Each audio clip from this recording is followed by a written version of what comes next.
আগে ব্রাহ্মণবাড়িয়ার গ্যাস ব্রাহ্মণবাড়িয়ার মানুষ পাবে, তারপরে এটি অন্য এলাকায় যাবে। এই প্রস্তাবটির মধ্যে উনি যে বক্তব্য রেখেছেন সেই বক্তব্যের মধ্যেই উত্তরটা রয়ে গেছে। পিচের দিকে তাকায় মাননীয় স্পিকার, 1940 টাকার সিলিন্ডার বলে বটে, তবে 2200 টাকার নিচে কোথাও সিলিন্ডার পাওয়া যায় না।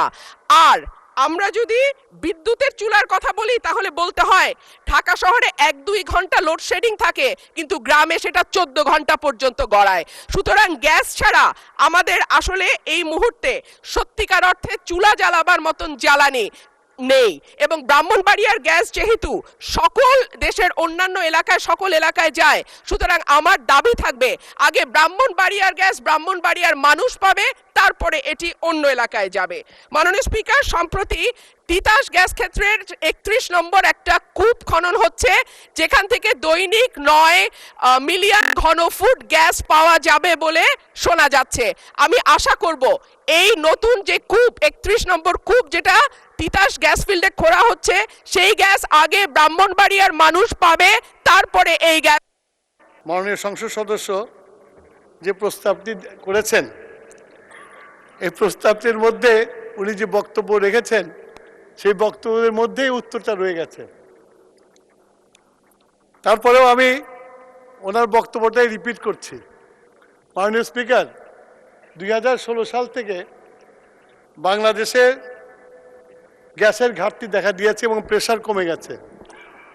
প্রেশার কমে যাওয়ার ফলে এখন যেসব বাড়িঘরে বিদ্যুৎ গ্যাসের লাইন আছে এবং যেসব ইন্ডাস্ট্রিগুলোতে লাইন আছে, সেই সব জায়গায় প্রেশার কমের জন্য সরবরাহ কমে গেছে। সেই জন্য আমরা এখন শুধু উৎপাদনকে চালিয়ে যাওয়ার জন্য আমরা ইন্ডাস্ট্রিগুলোকে যতখানি পারছি গ্যাস সরবরাহ করছি। ভবিষ্যতে এটা বলে রাখা দরকার, বিগত ফ্যাসিস্ট সরকার বাংলাদেশের গ্যাস উত্তোলনের জন্য কোনো রকম অনুসন্ধান করে নাই। আমরা এই 2 মাসের সরকার আসার পরে আমরা বাপেক্সকে শক্তিশালী করে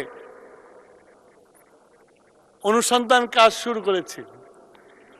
যদি এই অনুসন্ধানে যদি আমরা সফলকাম হই, আমি আশা করি যেসব গ্যাস কানেকশন দেওয়া আছে সেই সব জায়গায় আমরা কানেকশন দিতে পারবো, প্রেশারও দিতে পারবো।